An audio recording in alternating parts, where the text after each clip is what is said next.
All righty. So we're going to start with, okay, so basically, Yud Shvat is was the yahrzeit Lubavitcher Rebbe, and in 1950, and he actually prepared a mimer for Yud Shvat, and passed away on that day, on Shabbos. And the Rebbe gave over the first section of that mimer. He gave it over in 4 sections. Each section had 5 sections. So the first mimer that he gave over was on Yud Shvat of that year. And the second one was Yud Gimel Shvat 3 days later, which was, I believe, the Frierdiker Rebbe's mother's or grandmother's yahrzeit. And the third section was on Purim.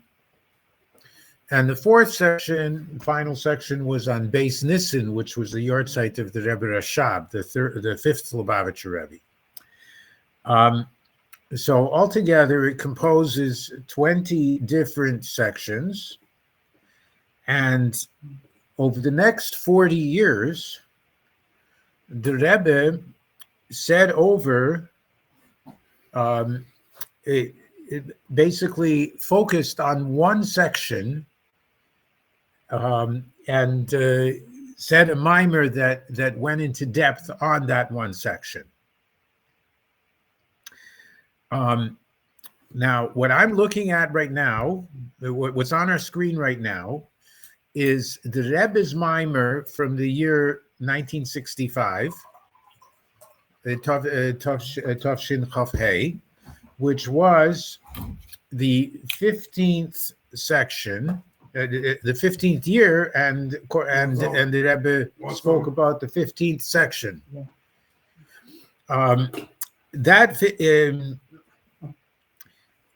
What I would like, each time the Rebbe went through one of these, said one of these Maimarim, he would first summarize everything in the Frierdiker Rebbe's mimer up to that section, and then he would go into depth on that section. So what's on the screen is the Rebbe's summary in 1965 of the Rebbe's mimer from 1965, the first section of which is a synopsis and summary of the Frierdiker Rebbe's Maamar Basi Legani up through the first 14 chapters. If you can see, Michael, if you can see my what's in front of me, this book has an English translation of the entire mimer. And I believe the link that Moshe just put up there also has that translation. But that's of the Frierdiker Rebbe's mimer. What we're going to do now is we're going to first summarize the Frierdiker Rebbe's mimer through 14 chapters, and then we will do the 15th chapter of the Frierdiker Rebbe's mimer inside, and then we will continue in the Rebbe's mimer as he explains that 15th chapter. And this will take us more than just today. Okay, so we'll start off. Oh, I'm sorry. So first of all, Gershon, here's a copy for you of the mimer we're starting. And then when we get to the Frierdiker Rebbe's mimer, I'll give you a different handout. Okay. Basi Legani Achoisi Kalo. I came to my garden, my sister, the bride. And basically, the main point of this statement, which is in Shir Hashirim, as the Frierdiker Rebbe understands it and the Rebbe understands it, is that this world down here is God's garden. It's not supposed to be a jungle. It's supposed to be a garden that's being taken care of by us gardeners here. Okay? And, okay. And he's talking to his sister, the bride, which is the Jewish people. Okay. Umevi bala hilula maimer hamedrash, and the one whose yahrzeit it is today, the Lubavitcher Rebbe, brings the statement of the Medrash. What is it right here? Legani, I came to my garden. What's special about a garden? Liginuni, to my most favorite place. L'mokem shahaya ikri betchilo, to the place which was my main place in the beginning. The ikr shchina b'tachtei b'haisa, because the primary dwelling of God's presence was down here in this lowest worlds. We think God is somewhere way up there and inaccessible to us. And there is some basis for thinking that, but originally, when God created the world, this is where God's favorite place and the place he really wants to be and is. The Achar, and after God created the world in that way, Hine Adam Harishain Al Yadei Chet Eitz Hadas. What happened is that Adam, through the sin of the tree of knowledge, Silek es Ashchina Meha'aretz L'Rakia, he caused the divine presence to depart from earth to heaven. And subsequently, in the following generations, she'avru al tzivuye havaya, when people transgressed God's commands, nistalka ashchina mirakia l'rakia, the God's presence was made to depart from one heaven to a higher heaven, ad l'rakia hashvi, all the way to the seventh heaven. The achar, and after that, bo tzadikim alves ha'olam, there then came the righteous people, the fathers, our forefathers, the fathers of the world, etc. V'chulu, v'heridu es hashchina, and they brought the divine presence back down. Mirakia hashvi, from the seventh heaven, milamayla lamata, from above down to below, mirakia l'rakia, from one heaven down to the next lower one, ad shebo hashvi, until the seventh of these tzaddikim came, shehu Moshe Rabbeinu, who is Moshe, the kol hashviin chavivin, and all sevenths are beloved. The hoirid es ashchina mirakia ha'alef la'aretz, and he brought the shchina back down from the first heaven to back down to the earth. So I'm going to pause here for a minute, and I just want to bring out a few points here. This mimer, so we are preparing for Yud Shevat, which is on the one hand the yahrzeit of the Lubavitcher Rebbe, and on the other hand it is the beginning of the Nesius, the leadership of the Lubavitcher Rebbe from 1950, and actually when he subsequently started giving his first mimer, which was an explanation of the first chapter of this mimer, in 1951, that's when he officially accepted the leadership on this day of Yud Shevat also. And so it is customary, if people can, to go to the Lubavitcher Rebbe's gravesite, to the oil on Yud Shevat, It'll get very crowded, or in the days before or after. But and to write upon and to be delivered at the oil, or to can fax it in and whatever, and to be read at the gravesite, and also to talk about the tremendous leadership of the previous Rebbe in Russia, Poland, and America, 10 years in each. And to the extent that he kept Judaism alive in Soviet Russia for until they eventually, and he was imprisoned, and when he was let go, he was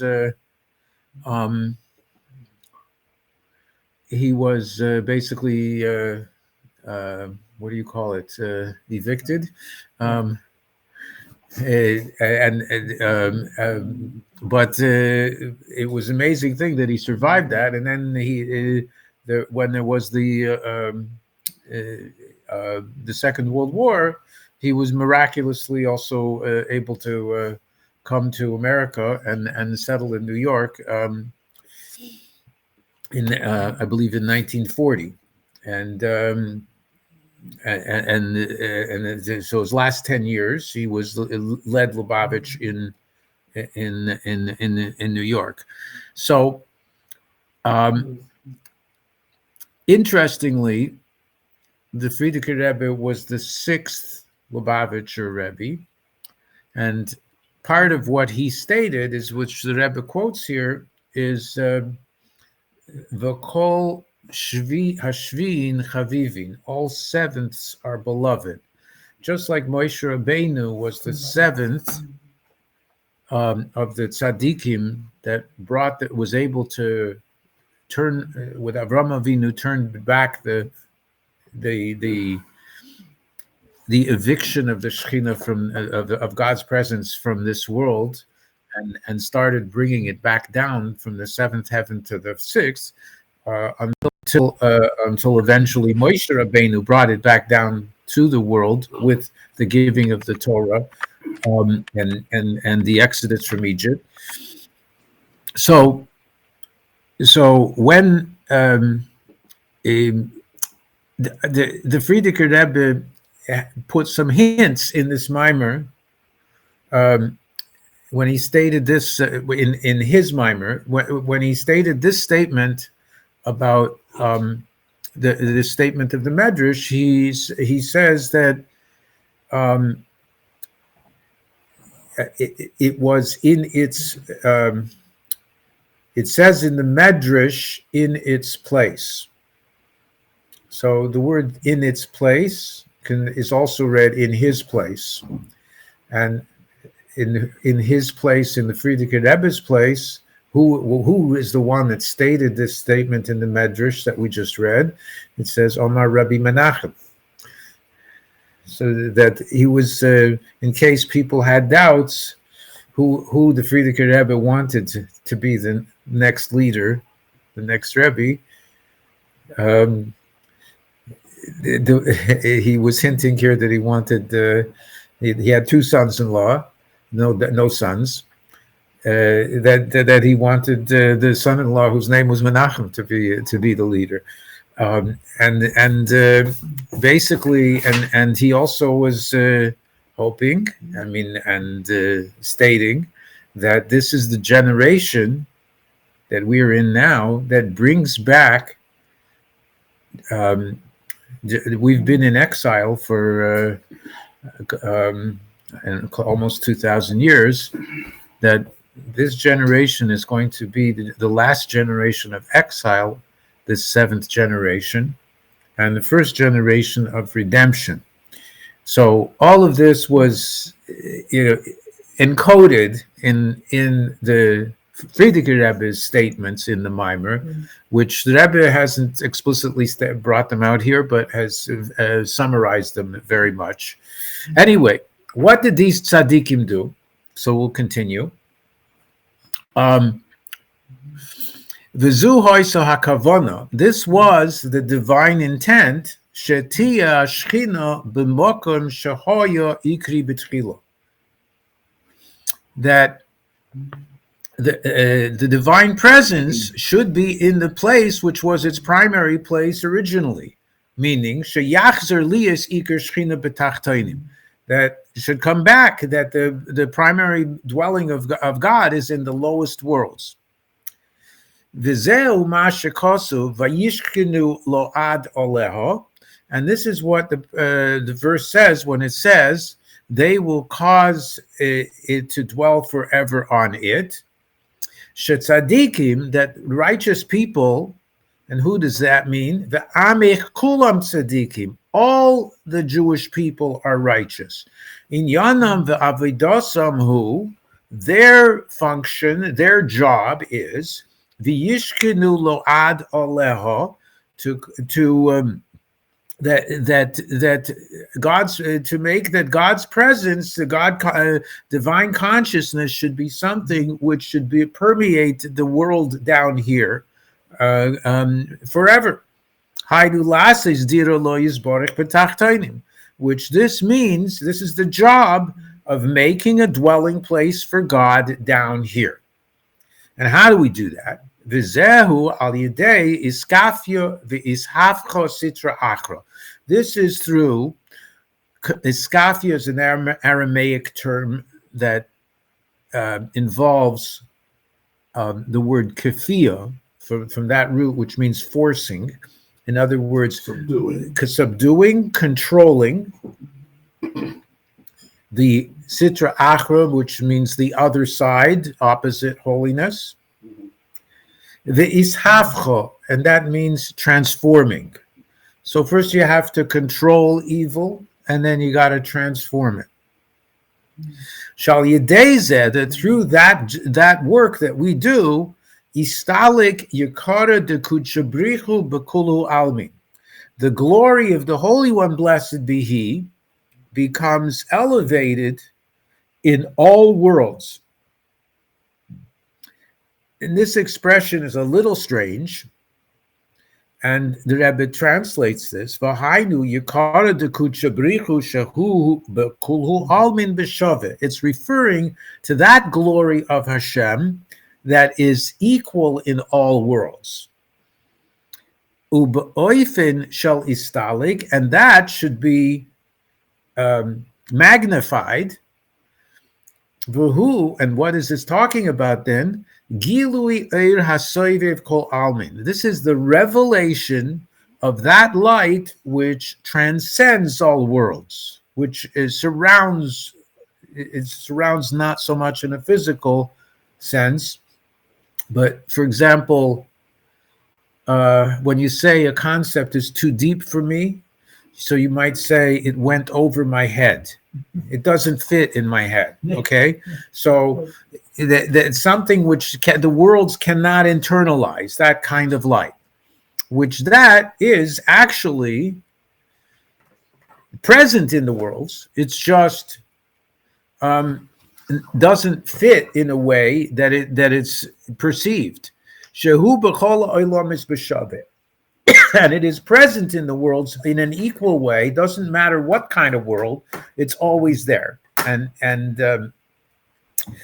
v'zehu v'osu li mikdash v'shochanti b'soicha.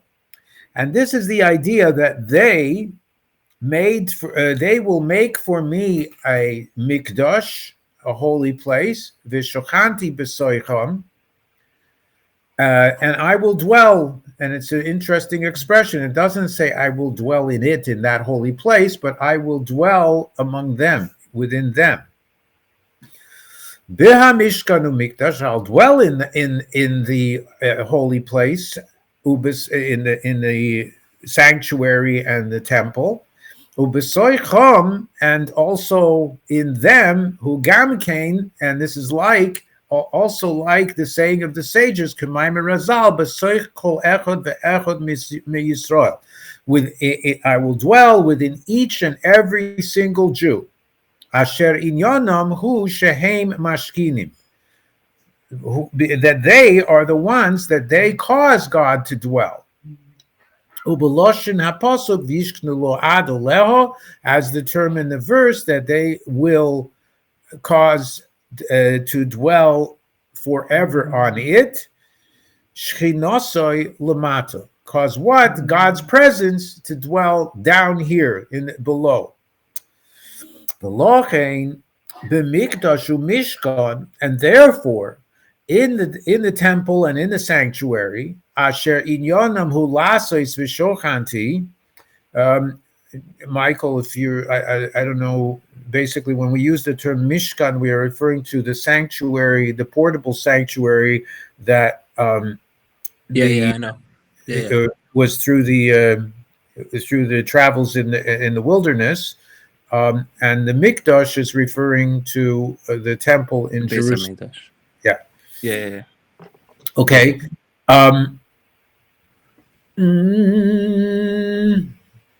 Where was I?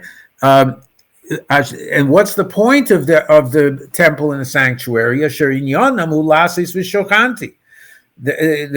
to make that I will dwell, that God will dwell below. So in order for that, so what? How did we do that? So the primary service of the Jewish people, when we had the sanctuary and the temple, and may we speedily have it once again, was with sacrifices and incense offerings. Ukehaloshin, and like this, like the terminology, rosa de kurbana oilo ad rosa de ein soif. The secret or the scent, maybe, of the sacrifice rises to the secret or scent or of the infinite one. V'gam, and also asher nachas ruach lefanai she'omarti v'naseh retzoini. It is a tremendous satisfaction for me that I spoke and my will was done. So this is what we give God when we do what he asks from us. V'zeh nimshach lamato. And all of this becomes transmitted down to right down here in our world. This is not only a spiritual thing, but a physical thing in this physical world.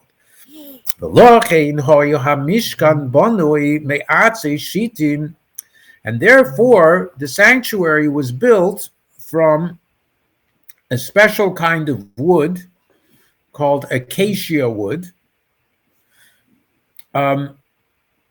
And in Hebrew, that's called atzei shitim. The isa b'midrash shitim miloshen shtus, where this kind of wood is etymologically related to the term shtus, meaning foolishness. Lefi, and the reason for that is shetzrichim lapech shtus ha'olam, that we need to transform the foolishness of the world. V'lases mizeh kroshim lemishkan, and make out of it boards for the sanctuary. Dehine keresh, the Hebrew word for board, keresh, oisios sheker, has exactly the same letters as falsehood. As the Frierdiker Rebbe explains at length throughout the Maimer, kuf reish shin, that the letters kuf, reish, and shin mitevas keresh, from that word for board, roimzim al inyonam lamailo, they hint to what they hint to and what they mean in a higher world, vinyanam be'avodas ha'adam, and what their role is in man's service. Va'al yedei she'oisim misheker ha'olam kroshim lemishkan, and through us making from the falsehood of the world boards for the sanctuary, which are made from this acacia, this shitim wood, miloshen shtus kanal, which is from the same etymologically related to foolishness, as we mentioned. Oz nasim nitzavim v'oimdim. So then these boards become boards which stand and last. Atze shitim oimdim. They're called standing shitim wood. Ke'inyan ha'amudim, like pillars. And what do pillars do? Hamahabri maila umata imamayla, which join above and below, and the below with the above. It's a two-way pathway. Ad shenasim ka'achodim, to the extent that they become like one. Shezeh nase al yidei shtus dikdusha, and this is accomplished through holy foolishness. Okay, so in the fifth chapter of the Maamar, the Lubavitcher Rebbe explains how there are different kinds of foolishness. There's basically reason and common sense, and there's foolishness that is way below reason and common sense, where you're just basically a person is just being stupid. But there's also a turning not just downward from reason and common sense, but there is going beyond reason and common sense. And that's called a holy foolishness. And that's what we do. We take the foolishness of the world and turn it to holy foolishness. So an example the Lubavitcher Rebbe gives is people, have a concept of, 6 o'clock is time for dinner. 6:04 now, whatever with it. But that is the most important thing on their schedule. And no matter how, what happens at that time, that's when he eats his dinner. Now, what we should do is take this dedication to a schedule concept and apply it instead to establishing fixed times for Torah learning. So instead of eating dinner at 6 o'clock, we should be learning Torah at 6 o'clock or whatever other time. And that is transforming the silliness of the world, because it really ultimately doesn't matter. It's not crucial to eat dinner at 6 o'clock. You could eat dinner at 5 o'clock or at 7 o'clock or whenever. But what is crucial and important is that you should have fixed times for learning Torah, because that's what's important. So take the craziness of scheduling unimportant things and turn it into the craziness of scheduling important things to make sure that those you don't ever miss out on. So this is Hainu al Yidei ha'avoda shelamayla mitam v'das. This is holy foolishness, which is through serving Hashem beyond reason and knowledge. Okay, so next paragraph. Whoops. Umevayer behamaimer, and he explains in the Maamar, Shavayda zu nase al yedei Yisrael, that this service, this work is accomplished through the Jewish people. V'lochein nikroim b'shem tzives havaya, and therefore the Jews are called God's host or God's army. Umamshich levayer inyan atzava. And the Lubavitcher Rebbe then explains what is an army or a soldier. She'inyan atzava harei hu she'al yodam yotzim b'milchama. That's what you need. You need an army to go out to war.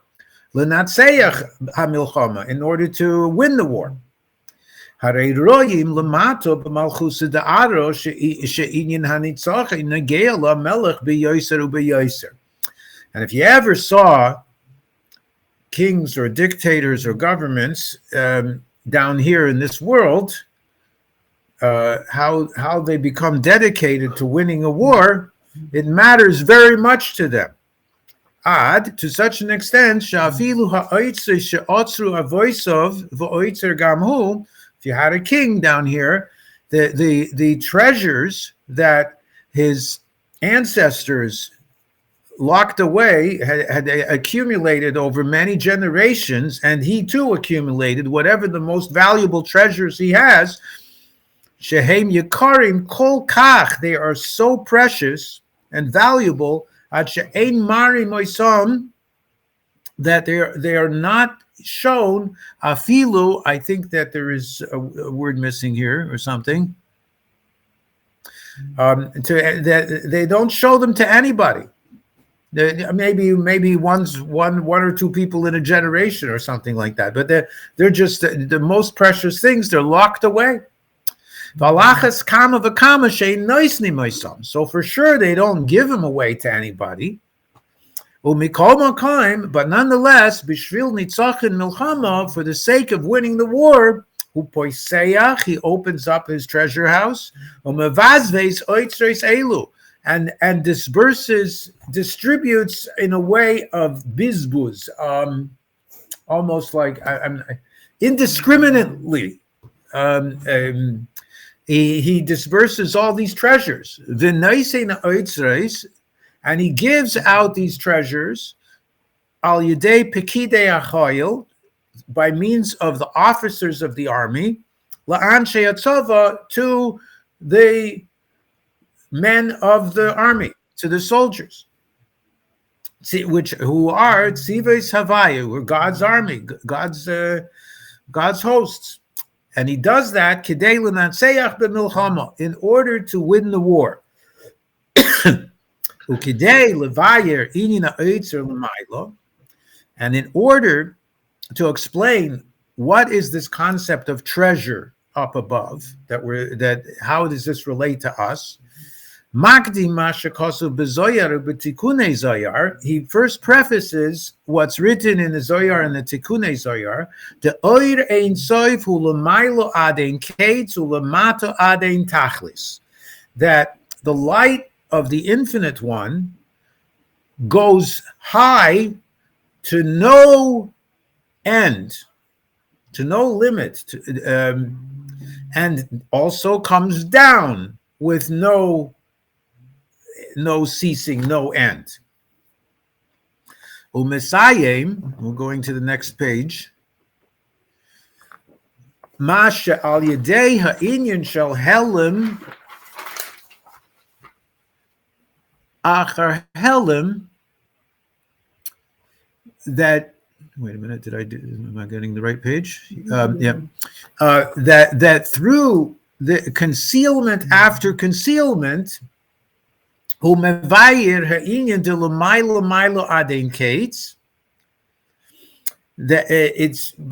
it's what does it mean higher and higher with no limit?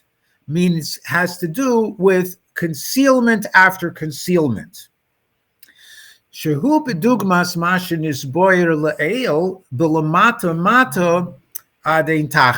Which is analogous to what he said earlier, that down with no limit is a similar concept. Umevayer, and then he explains. So, and now I'm a little confused here. Did I have this right? Why does it go to Gimel? Dalet. Was there no base?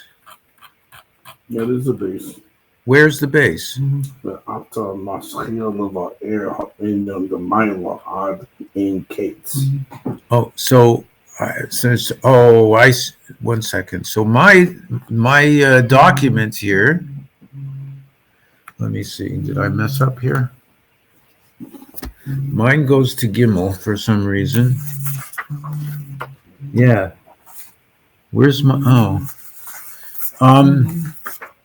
so if you're following along online, I don't know why. So I know why, because I'm only showing half the page. The right side, one side of the page. Got it. There we go. Sorry about that.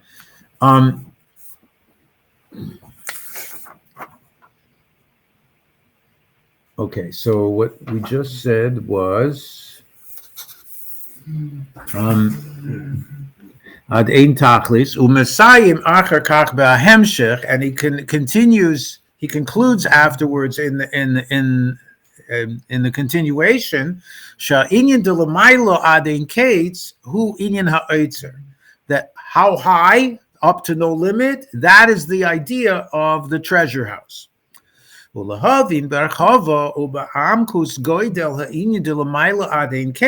in order to understand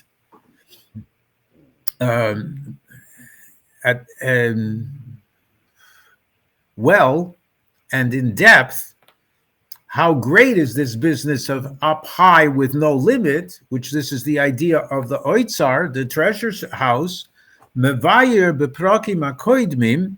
He explains in the previous chapters, Ubiurav, and its their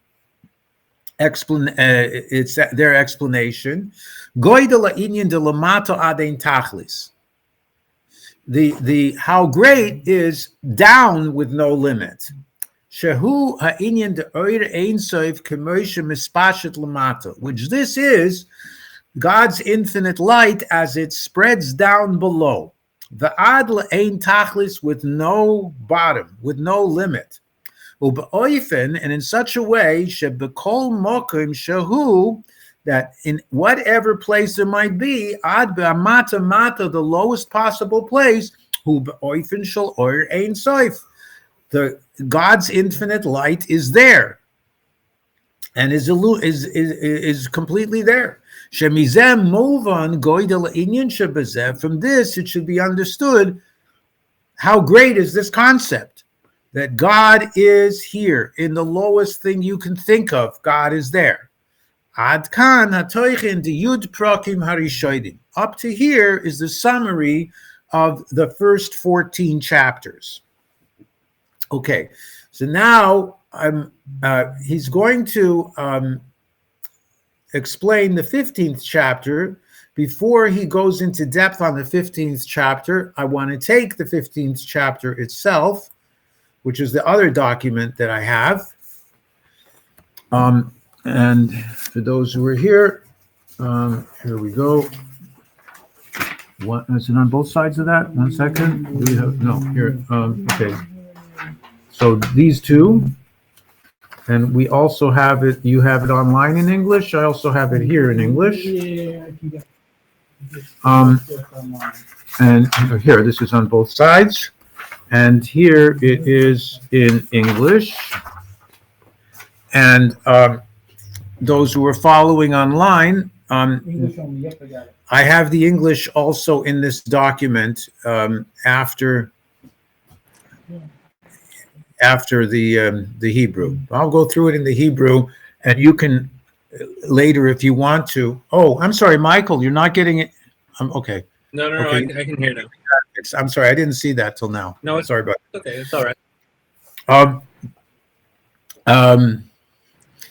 So yeah, Moshe has sent a link with the English. It's also in the back 2 pages of this document we're looking at now. So this is the 15th chapter, which is the one which would be relevant for this year if we were to continue the Seder that the Rebbe did. This would be, we would now, so the Rebbe in the 40 years from 1951 through 1990 went through the 20 chapters twice. And the Maamar we're learning is from the first time that he went through chapter 15. In in 1965, and now we are in 2025, which is 60 years later. Yeah, right. Which is basically this would be the fourth time through. So we're going over this is the Friedrich Rebbe's 15th chapter of the sequence, which the mimer that he said on Purim, the last part of that mimer. Okay, so Vihine, I'm going to make this a little bigger on the screen. Okay, so you guys should be able to see it very clearly. V'hinei kashem she'erein soif u'lamato mato b'ispashtus v'gilui adein shiur u'mispar klal. So just like God's infinite light goes down in its spreading, expansion, and revelation with no measure or number at all, Hine kemoikein hu or ein soif l'maylo adein kates. So too, that's the way it works with the infinite light, God's infinite light. It goes up with no limit, and that is in a way bevechinas helem ha'oir, of concealment of the light. Shehu behelem achar helem, which is one concealment after another, and that keeps going. Be'ilui akar ilui, higher levels, higher after higher. B'vchinas hedera oir v'hedera gilui, in a way of heder would normally mean lacking of light and lacking of revelation. Right. Ubeklalos, and in general, hu inyanat simtsum. This is the idea of the tzimtzum, which is a Kabbalistic term, which has a couple of meanings, but mostly they are sometimes translated as contraction and sometimes translated as diminishment. Shehaya ba'ir ein soif baruch hu. This tzimtzum, and I'm just going to use the word tzimtzum, just that was in the light of the infinite one, blessed be He. So there was this contraction or diminishment of this infinite light. Shehu, what is that? Shehu his almus ha'ir vis kalalus ba'atzmuso yisborech. This is a hiding, a concealment of the light, and it's being contained within God's essence. Dihine, for lifnei atzimtzum hoya ha'ir ein soif begilui. Prior to this contraction, this tzimtzum, the light of the infinite one was openly revealed. As it writes in the Arizal's magnum opus, written by actually his Talmid Chaim Vital, Eitz Chaim, Terem shenetzlu hanetzalim, while there had not yet been emanated those things which eventually became emanated, there was a supernal, indivisible, pure light, mamale kol hametzias, which permeated, filled all of existence. Even if you could, I don't know if you could call it existence yet, but whatever, all of reality. V'hainu shehoya gilui oir ein soif, meaning that there was the revelation of God's infinite light.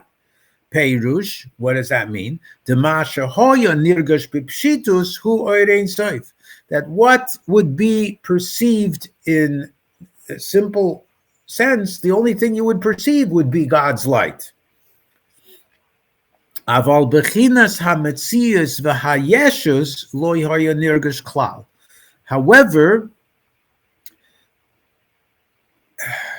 identity and independent selfhood would not be perceived at all. There's nothing, just God. That's all. With God's being totally revealed like that, nothing else can be perceived.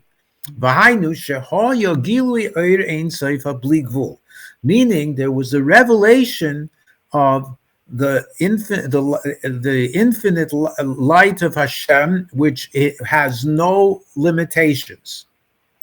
So what does that mean?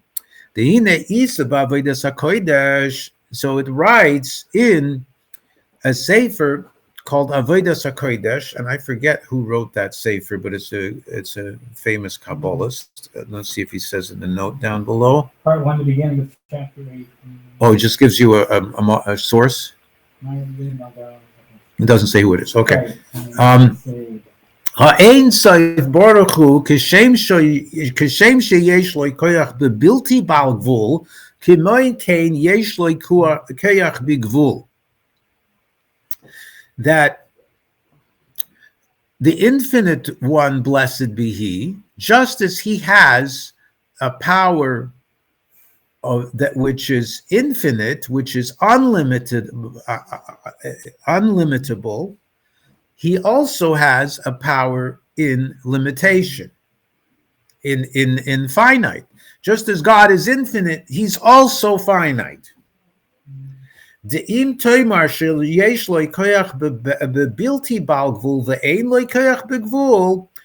if you were to say that God is infinite, but he has infinite powers, but he doesn't have finite powers,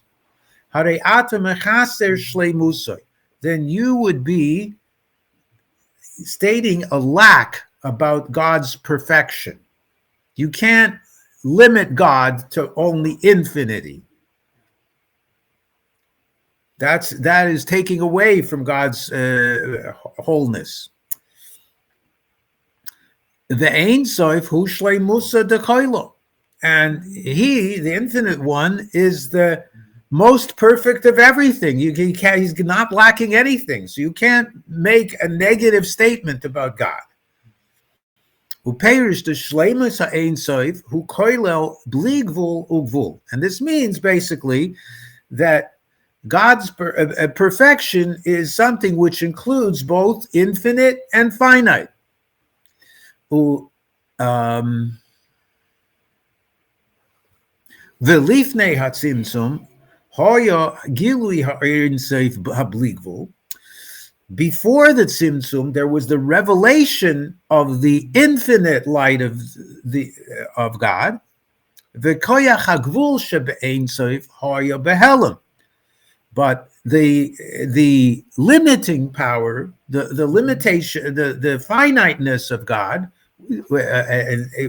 God's light, is something that was concealed. And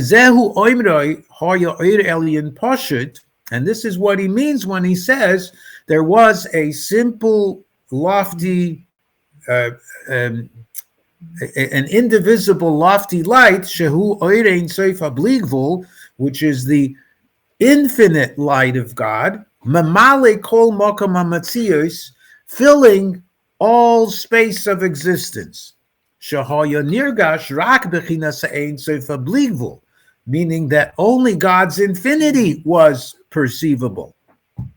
V'keach hagvul shebe'ein sof, whereas his finiteness, his power in the finite, shehu bechinas hametzias v'hayeshus, which would be reality and identity and having self-awareness, lo yaya nirgash klal, that was not perceived at all. In other words, both were present, but when the infinite is being revealed, the finite, it has to be hidden, and vice versa. The Aliyah de Tzimtzum, now through the Tzimtzum, what happened? The infinite light became concealed.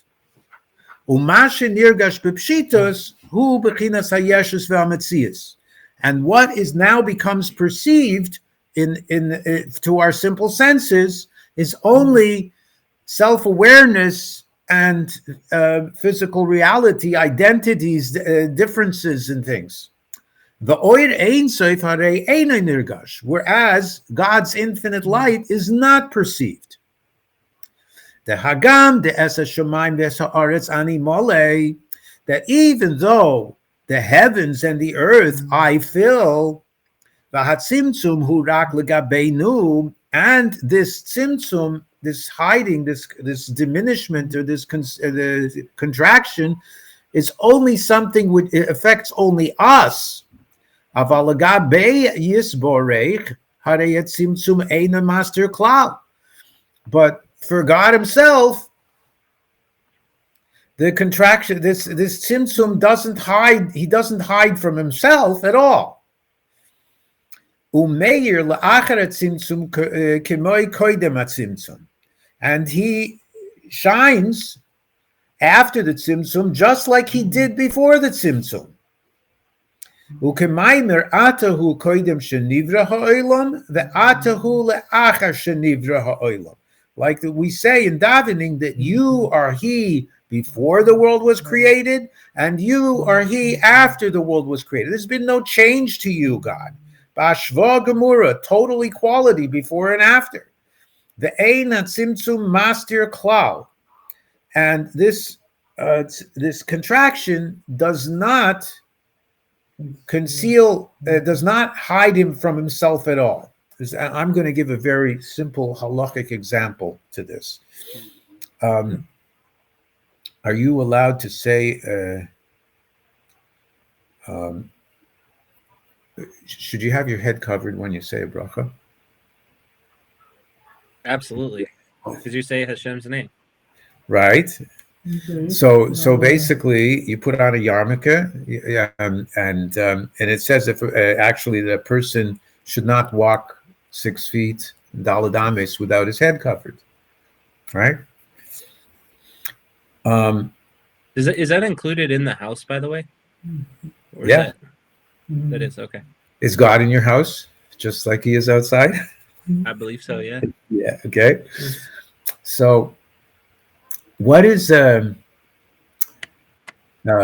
Of course, when you're in a mikveh or someplace like a shower, you're not wearing a yarmulke. I'm not that's okay.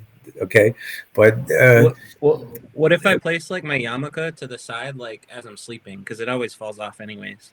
Okay, it's you put it back on your head before you get out of bed. I mean, that's okay. In other words, it's that you shouldn't go daladames or 6 to 8 feet without your head being covered. Okay, you're in your bed at that time. That's fine. I mean, you're not going anywhere. Okay, so what if you put your hand on top of your head? Does that count? I've been doing that. It doesn't work. It doesn't count. What if you put like a sock? Does that count? Yeah, I mean, if it's wide enough, if it's a handbreadth wide at least, then it would count. Okay. So your hand doesn't count. Your hand doesn't count. Why? Because it's you. You're not covered by anything other than you. Okay. All right. Okay. So in the same way, I mean, this is my silly example for this. God can screen something from us, but if He covers Himself with Himself, it doesn't count for Him to. He's not. It doesn't. He's not hiding Himself from Himself. He can't do it. It doesn't. He's present to Himself just as He was before. And in other words, this diminishment of His light, it's only like taking away our abilities to perceive. It's not removing Him at all. Okay, so that's the idea to keep in mind here. Okay, so what was the last thing I said? Now here the Frierdiker Rebbe gives a different examples for this. The hamashal bezehu kimoi harav hamashpia seichel letalmidah. An analogy for this would be like a teacher who wants to give an idea to his student. The